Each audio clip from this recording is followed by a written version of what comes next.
Nagsisimula ang pelikula sa bayan ng Ogden Marsh kung saan ang mga residente ay nag-e-enjoy sa isang high school baseball match. Ngunit biglang huminto ang laro nang pumasok si Rory Hamill, isang lokal na residente. Sa pitch dala ang isang shotgun. Dumudugo rin ang kanyang ilong. Agad na nilapitan siya ng sheriff ng bayan, si David, habang ang kanyang deputy, si Russell, ay nag-evacuate ng pitch. Sinubukan ni David na kumbinsihin si Rory na ibaba ang kanyang armas. Ngunit tila wala ito sa sarili. Sa halip, itinaas ni Rory ang kanyang shotgun kaya kumilos si David ayon sa instinct at nauna siyang nagpaputok. Kinagabihan, nakipagkita si David sa asawa ni Rory na si Peggy at sa anak nilang si Kurt. Humingi siya ng paumanhin sa kanila at ipinaliwanag na tila lasing si Rory kaya wala siyang ibang nagawa kundi barilin ito. Gayunpaman, hindi siya pinaniwalaan ni Peggy at iginiit na matagal nang hindi umiinom si Rory. Kinabukasan, nakatanggap si David ng tawag mula sa forensic lab at nagulat nang malaman na walang alkohol sa dugo ni Rory. Nalilito at naguguluhan. Bumalik siya sa pitch upang maghanap ng ebidensya. Doon, nakita niya ang principal ng lokal na paaralan, si Ben, na nakaupo at nakatitig sa kawalan. Pareho ang itsura nito kay Rory. Kinailangan tawagin ni David ng ilang beses ang pangalan ni Ben bago siya bumalik sa realidad. Samantala, sa lokal na ospital, nakilala ng asawa ni David, si Dr. Judy, ang isang lokal na babae na si Deidre. Dinala ni Deidre ang kanyang asawa na si Bill dahil ito ay parang nawawala sa sarili paminsan-minsan. Tinanong ng doktor si Bill ng ilang katanungan, ngunit paulit-ulit lang ang sinasagot ni Bill. Kinagabihan, narinig ni Deidre ang isang ingay mula sa garahe at dali-daling pumunta upang tingnan ito. Nakita niyang bukas ang makina ng traktora ngunit wala ang kanyang asawa. Pinatay niya ito at sinimulang hanapin si Bill. Sa oras na yon, narinig ni Deidre ang sigaw ng kanyang anak, kaya bumalik siya sa bahay. Walang tao sa kwarto, ngunit dumating agad ang bata at sinabihan siyang manahimik. Tumago sila sa isang aparador at sinabi ng bata na kakaiba ang kilos ng kanyang ama at may dala itong kutsilyo. Sa mga oras na yon, narinig nilang umaakyat si Bill,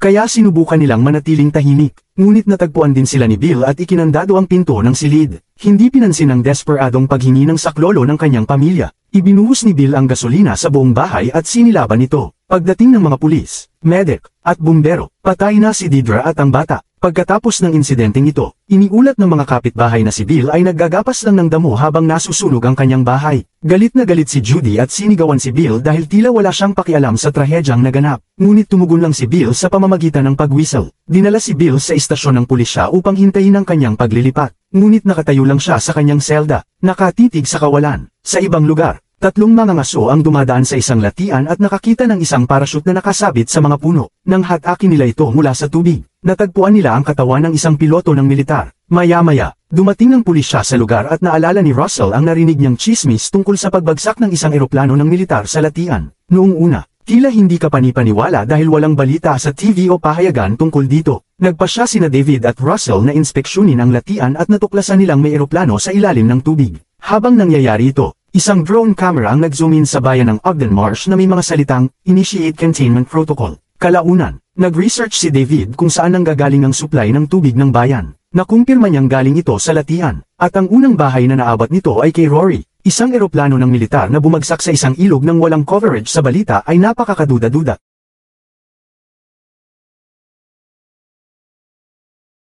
Iniisip ni David na kung ano man ang dala ng eroplano, ito ang nagkokontamina sa tubig at nagpapasakit sa mga tao. Kaya't nagpasya silang puntahan ng alkalde upang hingi ng pagpapatigil ng supply ng tubig. Ngunit tumanggi ang alkalde dahil ang pagsasara ng tubig ay makakasira sa mga pananim at magpapabagsak sa ekonomiya ng buong bayan. Nag-aalala para sa kaligtasan ng kanyang pamilya. Binaliwala ni David ang direktang mga utos at pinuntahan ang supply ng tubig upang patayin ito. Tinanggal pa niya ang balbula upang walang makapagbukas muli nito. Pagbalik nila sa istasyon ng pulisya, nagulat sila nang makitang duguan si Bill sa sahig ng kanyang selda. Tila patay na siya, ngunit bigla itong bumangon na parang zombie at sinubukang atakihin sila. Sa takot, sinubukan ni David na kontakin ang kanyang mga superior, ngunit natuklasan niyang hindi gumagana ang mga linya ng telepono pati na rin ang internet. Lumabas siya at napansin niyang tila napakatahimik ng bayan. Sa oras na yon, isang misteryosong itim na kotse ang kumuha ng litrato kay David, ngunit nang subukan niyang lapitan ito, mabilis itong umalis. Dahil sa takot, umuwi si David at sinubukan niyang kumbinsihin ang kanyang asawa na umalis sa bayan ng ilang araw.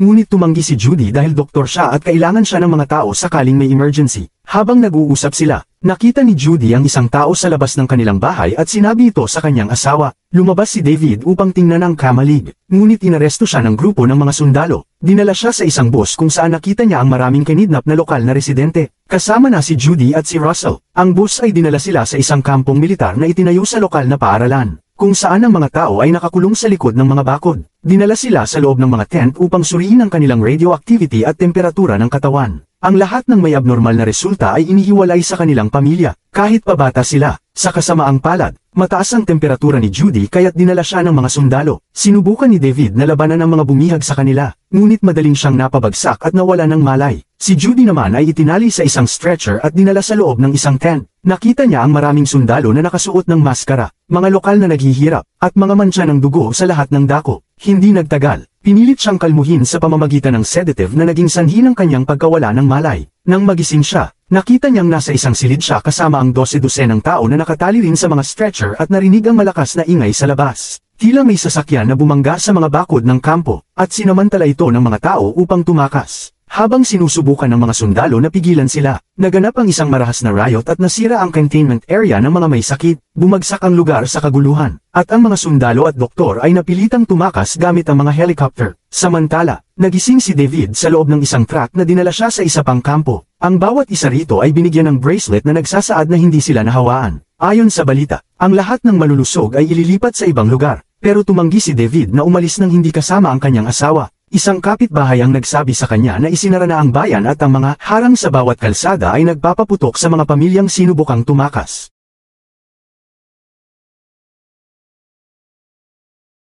Gayunpaman, nakatakas si David at bumalik sa himpilan ng pulisya. Natagpuan niya ang kanyang baril at kaagad sumama sa kanya ang kanyang deputy, si Russell. Agad silang nagtago nang marinig nila ang parehong itim na sasakyan mula kanina na dumadaan sa labas. Ipinaliwanag ni David na may lagnat si Judy dahil buntis siya, at nahikayat niya si Russell na tumulong upang iligtas ito. Samantala, nakita ni Judy ang kanyang kaibigang si Becca sa isang stretcher malapit at sila'y nag-usap, ngunit sila'y pinutol ng pagdating ng principal ng eskwela, si Ben, na balot ng dugo at may dalang pangsaka. Malinaw na nahawaan si Ben at nagsimulang maglibot sa silid. Walang awang pinapatay ang mga pasyente. Papalapit na siya kay Becca, ngunit bago niya ito masaksak, sumigaw si Judy upang ilihis ang kanyang atensyon. Nagsimulang lumapit si Ben kay Judy at itinaas ang tinidor upang wakasan siya, ngunit dumating sina David at Russell sa tamang oras at binaril si Ben hanggang sa mamatay. Iniligtas nila ang dalawang natirang babae at lumabas, kung saan natagpuan nila ang mga bangkay na nakakalat sa paligid. Pagkatapos nito, nagsimulang tumawid ang grupo sa bayan na ganap ng nasira. Naghahanap sila ng sasakyang gumagana ngunit agad na nagtago sa likod ng isang truck nang makarinig sila ng ingay.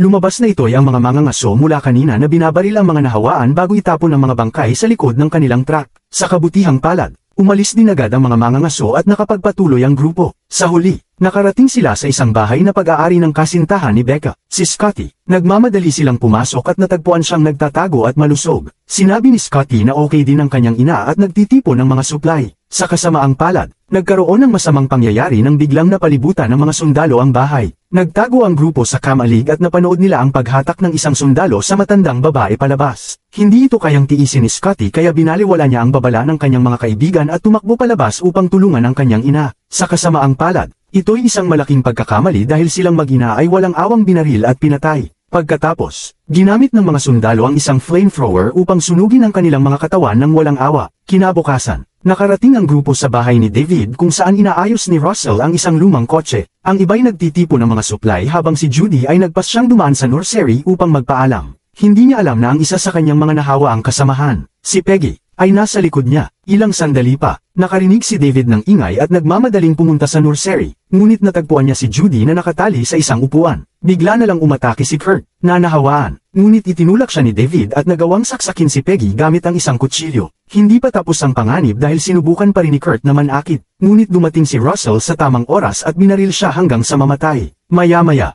umalis ang grupo sakay ng kotse, at pagkatapos ng ilang pagmamaneho, nagsimulang ubuhin si Becca. Akala ni Russell na nahawaan siya, kaya nagkaroon ng pagtatalo ang grupo. Sa mga sandaling yon, napansin nilang may lumilipad na helicopter at itinago ni David ang sasakyan sa loob ng isang car wash. Habang naghihintay sila na lumipad na ang helicopter, nakita ni Becca ang isang tao sa labas. Biglang gumalaw ang platform habang humandar ang washing machine. Di nagtagal, pinalibutan ng mga nahawa ang empleyado ang sasakyan at sinimulang basagin ang mga bintana. Nakipaglaban si David sa isa sa kanila habang may isa pang aabot kay Becca. Matapang niyang binasag ang ulo nito sa kotse at tinadyakan nito palayo.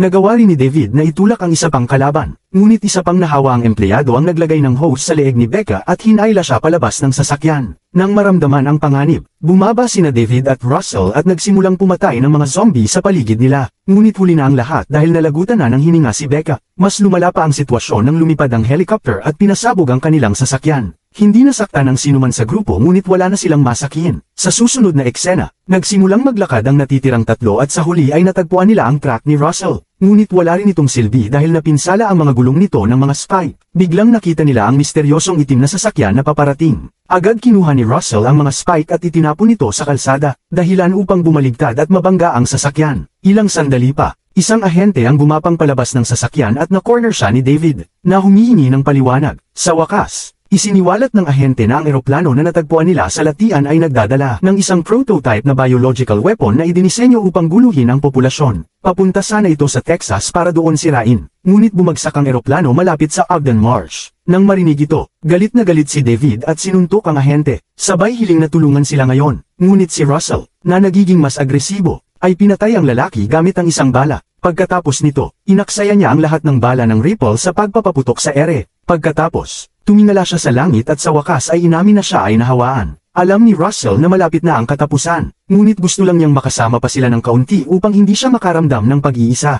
Makalipas ang ilang sandali, natuklasan ng grupo na ang daan papunta sa pangunahing highway ay nakaharang. Ngunit sinabi ni Russell na mabibigyan niya sila ng sapat na oras. Ibinigay ni David sa kanya ang baril, at sa isang makabagbag damdaming sakripisyo, tumakbo si Russell patungo sa mga sundalo upang ilihis ang kanilang atensyon. Sinubukan niyang gamitin ang kanyang baril, ngunit agad siyang binaril at napatay. Gayunpaman, sapat na ang oras na yon para sina David at Judy na makalibot at makatawid sa hangganan ng bayan. Sa wakas, nakarating sila sa isang gasolinahan kung saan natagpuan nila ang tatlong truck na puno ng mga gamit na dapat sanang gagamitin sa paglilikas ng mga malulusog na tao. May ilang bangkay sa loob, kasama ang mga basyo ng bala sa sahig, na nagpapahiwatig na ito ang plano ng gobyerno mula pa sa simula. Sa kabutihang palad, may isang gumaganang truck na nakapark malapit sa gasolinahan. Pagkatapos nito, nagtungo si David sa kalapit na garahe upang magtipon ng mga gamit para sa kanilang pagtakas. Doon, natagpuan niya ang isang abandonadong army radio na nagbo-broadcast ng mensahe na nagsasabing may malaking mangyayari sa loob ng 10 minuto. Nabahala si David kaya nagmamadali siyang bumalik sa gasolinahan, at sumakay ang mag-asawa sa truck. Ngunit bago sila makaalis, hinayla ng isang mangangaso ang binti ni David at pumasok sila sa isang laban. Sinubukan ng isa pang mangangaso na pumasok sa truck, ngunit agad siyang pinatay ni Judy gamit ang baril. Matapos ang ilang palitan ng suntok, nagawang buhusan ni David ng langis ang mangangaso at sinilaban ito. Tumabi siya at pinanood ang kanyang kalaban na namatay sa kakilakilabot na paraan. Pagkatapos nito, sumakay muli ang mag-asawa sa truck at sa wakas ay umalis ng bayan. Dahil dinala ni David ang military radio, narinig nila ang isang countdown na unti-unting umabot sa 0. Bigla nilang narinig ang isang pagsabog, at isang napakaliwanag na liwanag ang nagliwanag sa buong lugar. Napag-alaman nilang pinasabog ng militar ang buong bayan upang tapusin ang natitirang mga survivor. Ang pagsabog ay nagdulot ng napakalakas na alon na tumama sa truck at itinapon ito sa kalsada. Ilang sandali pa, gumapang palabas si David mula sa bumaligtad na truck at nagawang iligtas si Judy. Dahan-dahan silang naglakad patungo sa gitna ng kalsada at pinanood ang kanilang mahal na bayan na ganap ng nabura sa mapa. Ngayon, nagsimulang maglakad ang mag-asawa patungo sa pinakamalapit na lungsod. Umaasa na makapagsimula ng bagong buhay, ngunit hindi nila alam. Isang drone camera ang sumusubaybay sa kanila at ipinapakita ang mga salitang Initiate Containment Protocol. Sa huling eksena, iniulat sa mga newscast sa buong bansa na ang bayan ay sinakop ng isang normal na sunog na hindi mapigilan dahil sa hangin. Iniuugnay ang pagsabog sa isang planta ng petrochemical na sumabog sa sunog. May isang reporter sa lugar ng insidente, ngunit biglang sinira ng isang nahawa ang tao ang live broadcast.